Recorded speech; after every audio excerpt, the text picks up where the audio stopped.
Naku, ang dilim mga kalapatids. What's up sa inyong lahat? Good evening sa inyo. Welcome back dito sa ating channel, Chocobulok TV. And for today's video, ghost hunting tayo mga kalapatids. Joke lang. Magsasampa tayo ng ating mga alagang ibon para sa training bukas ng umaga. At narito na nga tayo sa loading station at habang isinasampa ko yung aking mga mahihinang nilalang, baka makalimutan ko pa yung mga kalapatids natin na laging nakatutok at nakasuporta. Shoutout kina Sean Matthew, Kurukotok 6184, Geoffrey Ramos, Dennis Kalapatid, Milo Eklap, Carl John, Noisky Paet Lanzarote. Shoutout din kina Henry San Juan, Arlan Abraham, Jose De Mata Jr. Nako, ito delikado, Lucifer Slop. Nakakatuwa naman yung pangalan ni Idol. Renato Manila. Shoutout din kay JR Lagiles, Jojem Espinosa, and last but not the least, Johnsky 15. Shoutout sa inyo mga kalapatids. Maraming salamat sa inyong pagsuporta. Pulilan Bulacan.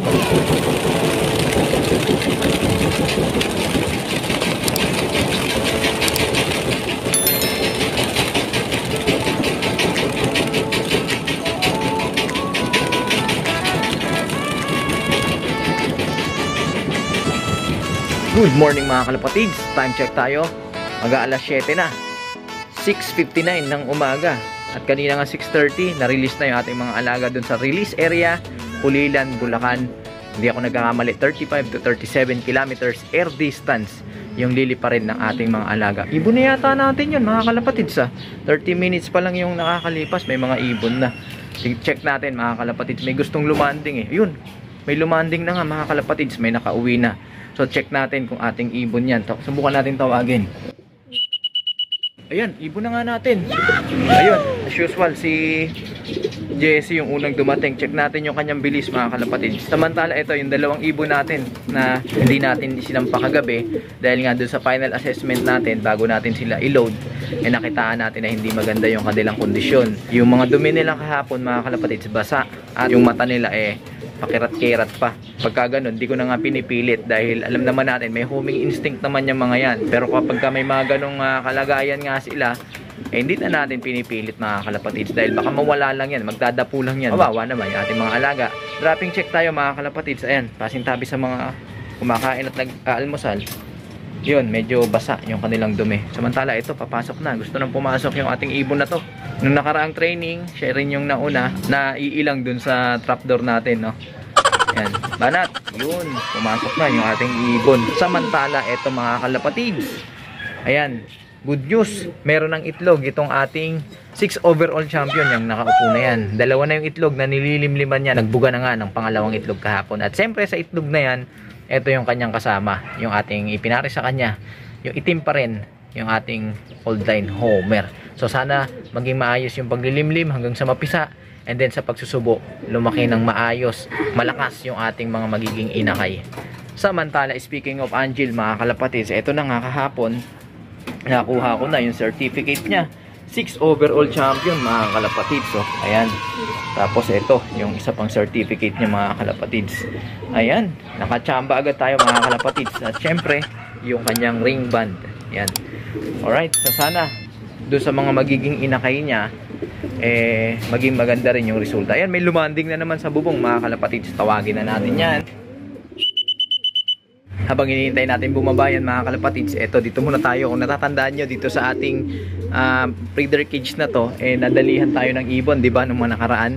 Kaya ang ginawa ko, inayos ko na mga kalapatids, nilagyan ko ng mga chicken wire, yung mga malalaking butas para maiwasang mapasok ng kung ano at madisgrasya uli yung ating mga ibon. Ayan, dito sa baba meron na rin, sa gilid yan, dito rin sa gilid yan, at dun sa likod may ganito na rin yan mga kalapatid. So safe at kampante na tayo na hindi maaano yung ating mga alaga. Itong dalawang pares na to hanggang ngayon wala pang itlog.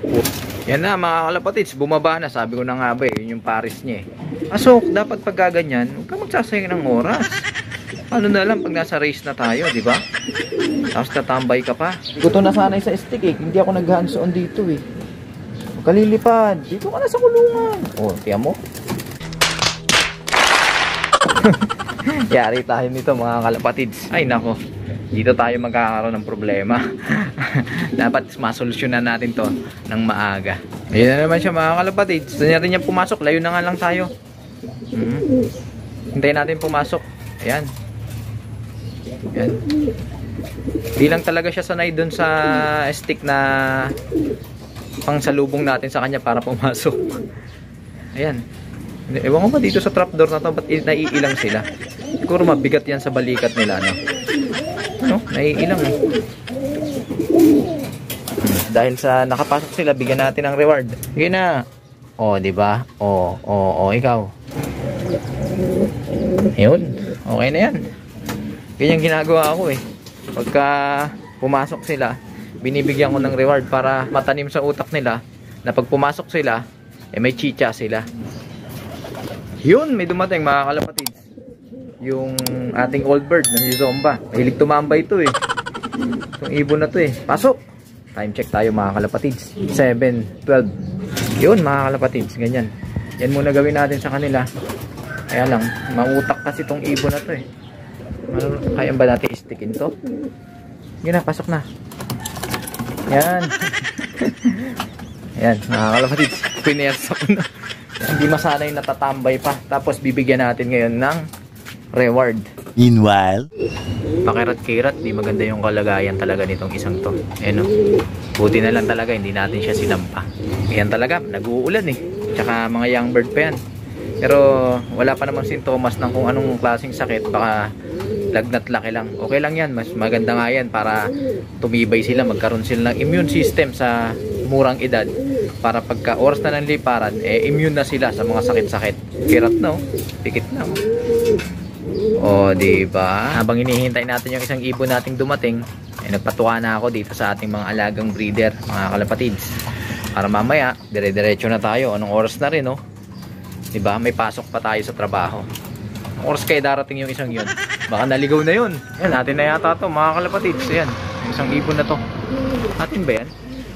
Ay, hindi, rumuronda eh. Hindi sa atin yan mga kalapatids. Atin na ba to? Ayun mga ibon mga kalapatids. So nag-uuwian. Yan meron na. Andito na isa natin. At makulimlim mga kalapatids. Buti hindi sila naabutan ng ulan. Kasi sigurado yan mamaya uulan yan. Yun nakauwi rin. Oh, time check. Magsi 7:30 na. Pasaway na huli. Ayun nakapasok na. Bibigyan natin yan ng reward. Pumasok eh. Ayan oh. Oh, kamusta biyahe? Bakit nahuli ka? Sumama ka dun sa mga grupo ng mga tanga, no? Napatanga ka na rin. Yan. So, mamaya papahingin lang natin. Then, papakainin natin yan sila sabay-sabay. Ngayon, kumpleto na nga sila. Papakainin na natin sila para nang sa ganun ay makabawi na sila ng lakas. Yan. Sa ito. Dalawa. Yan. Ayun mga kalapatids, maraming salamat sa inyong pakikitambay at pakikiabang. Sa mga hindi pa nakapag-subscribe dyan, pindutin nyo ng subscribe button at ang notification bell para sa ganun updated kayo sa ginagawa nating kwentuhan. Kung nagustuhan mo ang video ito, bigyan mo naman ako ng isang like at mag-comment na rin para sa ganun marami pa ang maabot ng ating programa. At pakipollow ang ating Facebook page para tuloy na kwentuhan, nakapupulutan ng mga kaalaman. Paano mga kalapatids? Hanggang sa susunod nating pagkikita. Paalam. Oh, greet.